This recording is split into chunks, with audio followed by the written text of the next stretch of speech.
ओम शांति। आज 11 जून 2020 के महावाक्य हैं।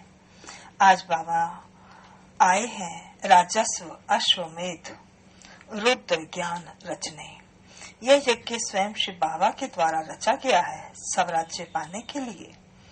इस यज्ञ का शास्त्रों में गायन है कि असुर यज्ञ में विघ्न डालते थे। यह यज्ञ संगम पर ही रचा जाता है स्वराज्य पाने के लिए। राजस्व अर्थात स्वराज्य, अश्वमेध अर्थात जो कुछ भी दिखाई देता है उसे स्वाहा करने के लिए यह शरीर भी स्वाहा हो जाता है। फिर बाबा ने कहा, जो भी आपकी गलानी करता है, निंदा करता है, आप उसकी महिमा करो अर्थात आप उसे गुणमाला पहनाओ, तो वे आपके निंदा छोड़कर आपको गुणमाला ही रिटर्न करेगा और जन्म जन्मांतर के लिए आपका भक्त बन जाएगा। आज की मुरली में मुख्य स्वमान है, मैं ट्रस्टी हूँ, मैं तकदीरवान आत्मा हूँ, मैं स्वराज्य अधिकारी आत्मा हूँ, मैं महान आत्मा हूँ, मैं इष्ट देव हूँ। आज के महावाक्यों का सार है, बाबा ने कहा, मीठे बच्चे, यह रुद्र ज्ञान यज्ञ स्वयं रुद्र भगवान ने रचा है। इसमें तुम अपना सब कुछ स्वाहा करो क्योंकि अब घर चलना है। बाबा ने प्रश्न पूछा, संगम युग पर कौन सा वंडरफुल खेल चलता है? उत्तर, भगवान के रचे हुए यज्ञ में ही असुरों के विघ्न पड़ते हैं। यह भी संगम पर ही वंडरफुल खेल चलता है। ऐसा यज्ञ फिर सारे कल्प में नहीं रचा जाता। यह है राजस्व अश्वमेध यज्ञ स्वराज्य पाने के लिए। इसमें ही विघ्न पड़ते हैं। ओम शांति। बाबा कहते, तुम कहाँ बैठे हो? इनको स्कूल अथवा यूनिवर्सिटी भी कह सकते हो। विश्वविद्यालय है जिसकी ईश्वरीय ब्रांचेस हैं। बाप ने बड़े से बड़ी यूनिवर्सिटी खोली है। शास्त्रों में रुद्र यज्ञ नाम लिख दिया है। इस समय तुम बच्चे जानते हो, श्री बाबा ने ये पाठशाला अथवा यूनिवर्सिटी खोली है। ऊंच से ऊंच बाप पढ़ाते हैं। यह तो बच्चों की बुद्धि में याद रहना चाहिए। भगवान हमको पढ़ाते हैं। उनका ये यज्ञ रचा हुआ है।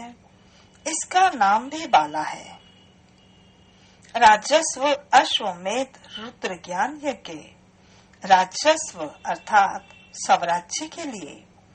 अश्वमेध ये जो कुछ भी देखने में आता है उन सब को स्वाहा कर रहे हैं।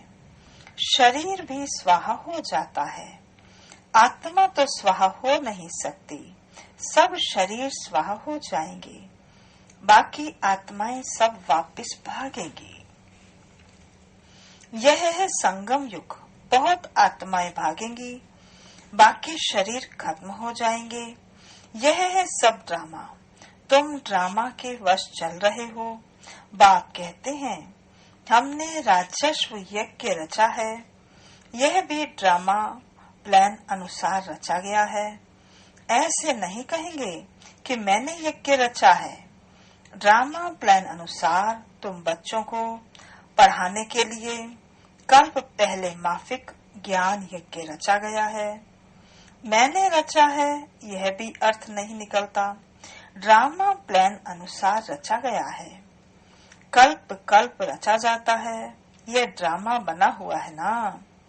ड्रामा प्लान अनुसार एक ही बार यज्ञ रचा जाता है। यह कोई नई बात नहीं है।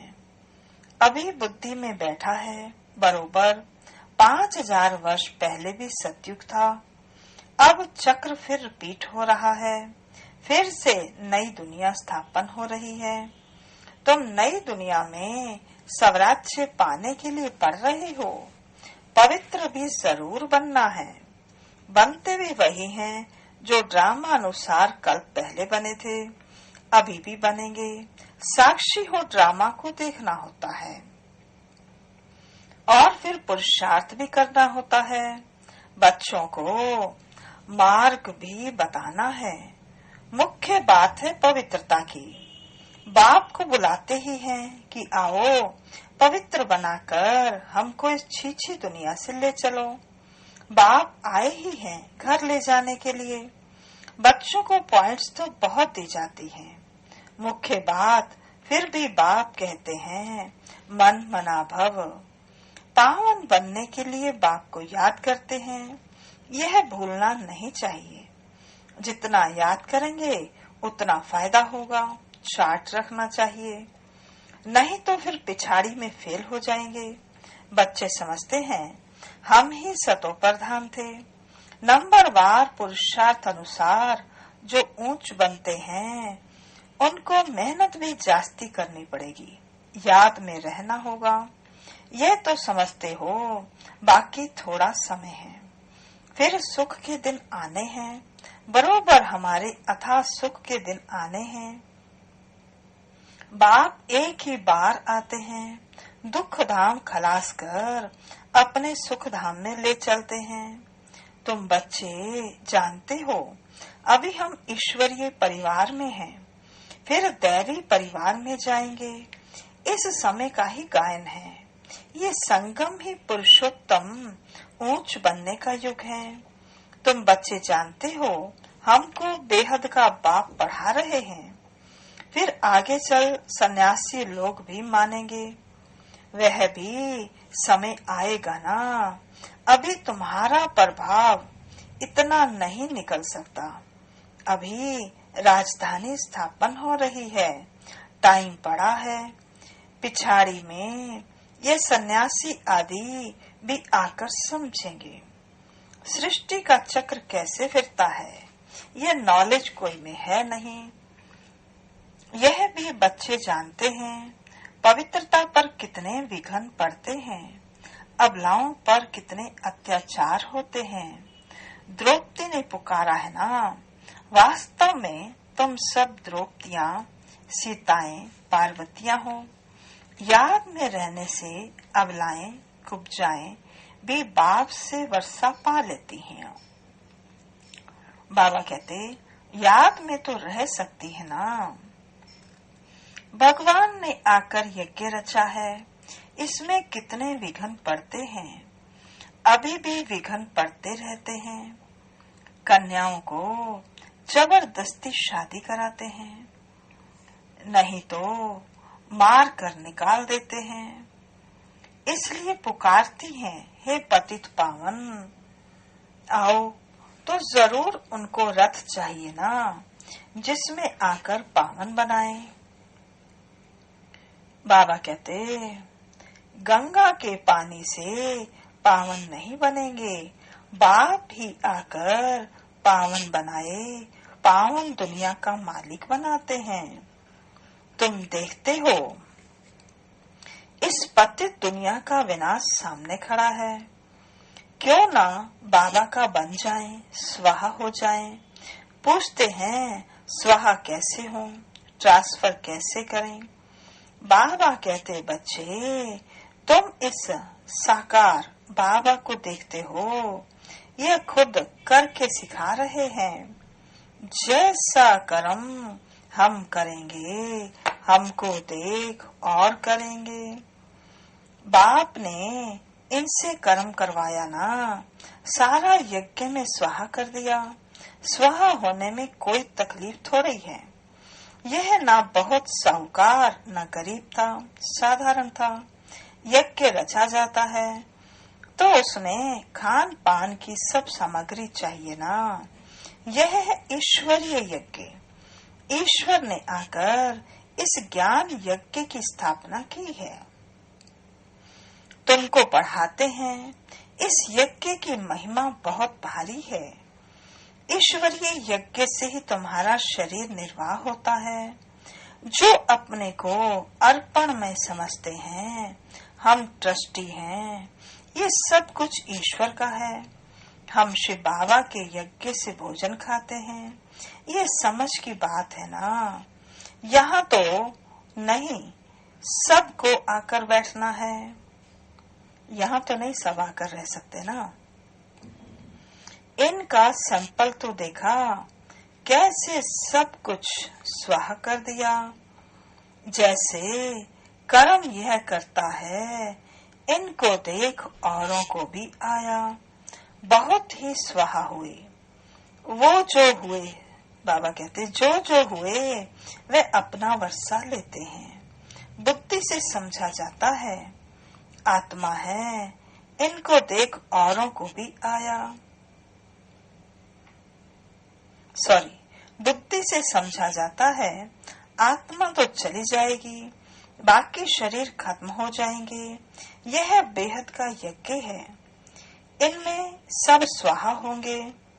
तुम बच्चों को समझाया जाता है, कैसे बुद्धि से स्वाहा हो, नष्टो मोहा बन जाओ। यह भी जानते हो, ये सारी सामग्री खाक हो जाती है। कितना बड़ा यज्ञ है, वहाँ फिर कोई यज्ञ नहीं रचा जाता है, ना कोई उपद्रव होते हैं। ये सब जो भक्ति मार्ग के अनेक यज्ञ हैं, ये सब खत्म हो जाते हैं। ज्ञान सागर एक ही बाप है, वही मनुष्य सृष्टि का बीज रूप सत्य चैतन्य है। शरीर तो जड़ है, आत्मा तो चैतन्य है। वह ज्ञान सागर है। तुम बच्चों को ज्ञान सागर बैठ पढ़ाते हैं, वे सिर्फ गाते रहते हैं और तुमको बाबा सारा ज्ञान सुना रहे हैं। ज्ञान कोई बहुत तो है नहीं, वर्ण का चक्र कैसे फिरता है, यह सिर्फ समझाना है।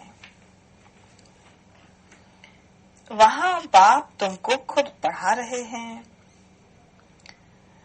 कहते भी हैं, साधारण तन में प्रवेश करता हूँ। भागीरथ भी मशहूर है, जरूर मनुष्य ही होगा जिसमें बाप आएगा। उनका एक ही नाम चला आता है, शिव, और उनके नाम बदलते हैं, इनका नाम नहीं बदलता। बाकी भक्ति में अनेक नाम रख दिए हैं। यहाँ तो है ही शिव बाबा। शिव कल्याणकारी कहा जाता है। भगवान ही आकर नई दुनिया स्वर्ग स्थापन करते हैं, तो कल्याणकारी ठहराना। तुम जानते हो, भारत में स्वर्ग था, अभी नरक है, फिर स्वर्ग जरूर होगा। इनको कहा जाता है पुरुषोत्तम संगम युग।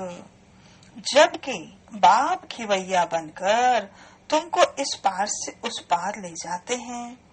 यह है पुरानी दुख की दुनिया, फिर जरूर नई दुनिया होगी ड्रामानुसार, जिसके लिए तुम अभी पुरुषार्थ करते हो। बाप की याद हो घड़ी घड़ी, बाप की याद ही घड़ी घड़ी भूल जाती है। इसमें है मेहनत। बाकी तुमसे जो विकर्म हुए हैं, उनकी सजा कर्म भोग के रूप में ही भोगनी पड़ती है। कर्म भोग अंत तक भोगना ही है, उसमें माफी नहीं मिल सकती है। ऐसे नहीं, बाबा क्षमा करो, कुछ भी नहीं, ड्रामानुसार सब होता है। क्षमा आदि होती ही नहीं, हिसाब किताब चुकतू करना ही है। तमो प्रधान से सतो प्रधान बनना है। इसके लिए श्रीमत भी मिलती है। श्री श्री शिव बाबा की श्रीमत से तुम श्री बनते हो। ऊंचते ऊंच बाप तुमको ऊंच बनाते हैं। तुम अभी बन रहे हो, अभी तुमको स्मृति आई है। बाबा कल्प कल्प आकर हमको पढ़ाते हैं। आधा कल्प उनकी प्रारब्ध मिलती है। सृष्टि चक्र कैसे फिरता है, उस नॉलेज की दरकार नहीं रहती। कल्प कल्प एक ही बार आकर बतलाते हैं कि यह सृष्टि का चक्र कैसे फिरता है। बाबा कहते, तुम्हारा काम है पढ़ना और पवित्र बनना, योग में रहना है। बाप के बनकर और पवित्र नहीं बनेंगे तो 100 गुना दंड पड़ जाएगा। नाम भी बदनाम हो जाता है, गाते भी हैं, सत्य गुरु का निंदक ठोर न पाए। मनुष्यों को यह पता ही नहीं कि ये कौन है, सत्य बाप ही।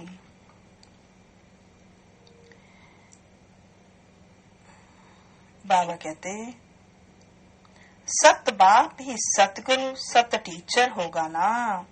तुमको पढ़ाते वह हैं, सच्चा सतगुरु भी है। जैसे बाप ज्ञान का सागर है, तुम भी ज्ञान के सागर हो ना। बाप ने तो सारा ज्ञान दे दिया है। जिसने जितना कल्प पहले धारण किया है उतना ही करेंगे। पुरुषार्थ करना है, कर्म बिगड़ तो कोई रह न सके। जितने भी हठ योग आदि करते हैं वह भी तो कर्म है ना। यह भी एक धंधा है आजीविका के लिए। बाबा कहते नाम होता है, बहुत पैसा मिलता है। पानी पर आग पर चलते हैं, सिर्फ उड़ नहीं सकते हैं। उसमें तो पेट्रोल आदि चाहिए ना, लेकिन इनसे फायदा तो कुछ नहीं।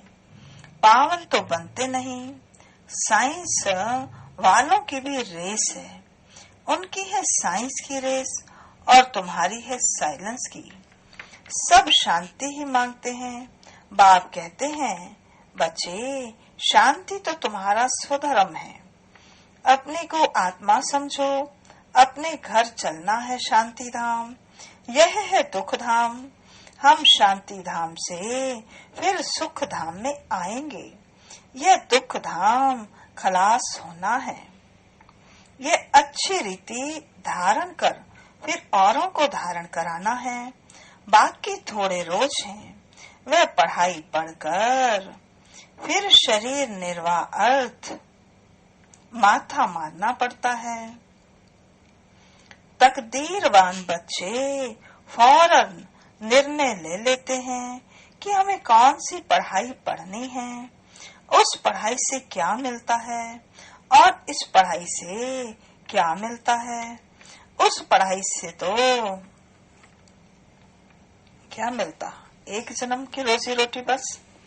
बाबा कहते इस पढ़ाई से तो 21 जन्म की प्रारब्ध बनती है। तो ख्याल करना चाहिए कि हमको कौन सी पढ़ाई पढ़नी है।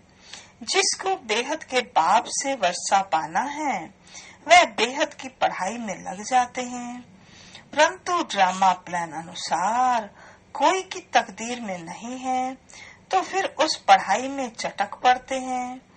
यह पढ़ाई नहीं पढ़ते, कहते फुर्सत ही नहीं मिलती। बाबा पूछते हैं कौन सी नॉलेज अच्छी, उनसे क्या मिलेगा और इनसे क्या मिलेगा। कहते हैं बाबा जिस्मानी पढ़ाई से क्या मिलेगा, थोड़ा करके कमाएंगे। यहाँ तो भगवान पढ़ाते हैं। हमको तो पढ़कर राजाई पद पाना है, तो ज्यादा ध्यान किस बात पर देना चाहिए। कोई तो फिर कहते हैं बाबा ये कोर्स पूरा कर फिर आएंगे। बाबा समझ जाते हैं इनकी तकदीर में ही नहीं है, क्या होना है सो आगे चलकर देखना है। समझते हैं। बाबा कहते समझते हैं शरीर पर भरोसा नहीं है तो फिर सच्ची कमाई में लग जाना चाहिए। जिसकी तकदीर में है वही अपनी तकदीर जगाएंगे। पूरा जोर लगाना है। हम तो बाप से वर्षा लेकर ही छोड़ेंगे।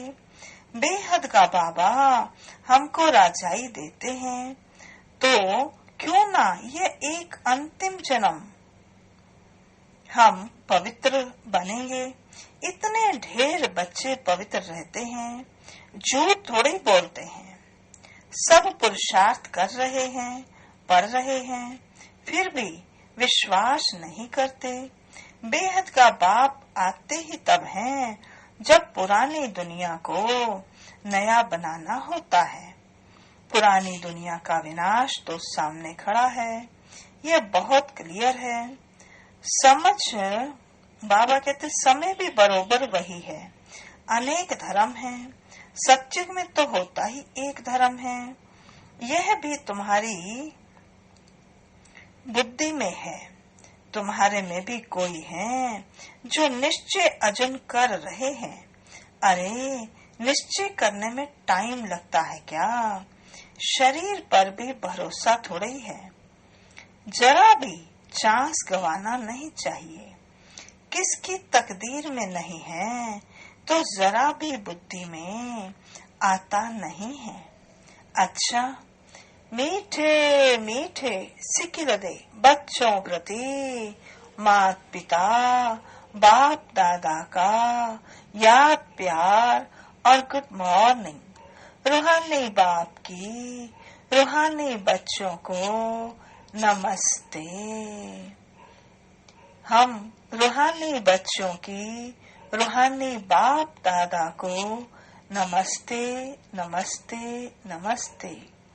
सदा रहेंगे हंसते, बनेंगे फरिश्ते, चलेंगे परम धाम के सीधे रास्ते। धारणा के लिए मुख्य सार पहला है, सच्ची कमाई कर 21 जन्मों के लिए अपनी तकदीर बनानी है। शरीर पर कोई भरोसा नहीं है, इसलिए जरा भी चांस नहीं गंवाना है। दूसरा है, नष्टो मोहा बनकर अपना सब कुछ रुद्र यज्ञ में स्वाहा करना है। अपने को अर्पण कर ट्रस्टी हो संभालना है। साकार बाप को फॉलो करना है। आज का वरदान है, गलानी करने वाले को भी गुण माला पहनाने वाले इष्ट देव महान आत्मा भव। गलानी करने वाले को भी गुण माला पहनाने वाले इष्ट देव महान आत्मा भव। जैसे आजकल आप विशेष आत्माओं का स्वागत करते समय कोई गले में स्थूल माला डालते हैं, तो आप डालने वाले के गले में रिटर्न कर देते हो। ऐसे गलानी करने वाले को भी आप गुण माला पहनाओ तो वे स्वतः ही आपको गुण माला रिटर्न करेंगे, क्योंकि गलानी करने वाले को गुण माला पहनाना अर्थात जन्म जन्म के लिए भक्त निश्चित कर देना है। यह देना ही अनेक बार का लेना हो जाता है। यही विशेषता इष्ट देव महान आत्मा बना देती है। आज का स्लोगन है, अपनी मनसावृत्ति सदा अच्छी पावरफुल बनाओ तो खराब भी अच्छा हो जाएगा। अपनी मनसावृत्ति सदा अच्छी पावरफुल बनाओ तो खराब भी अच्छा हो जाएगा। अच्छा, ओम शांति।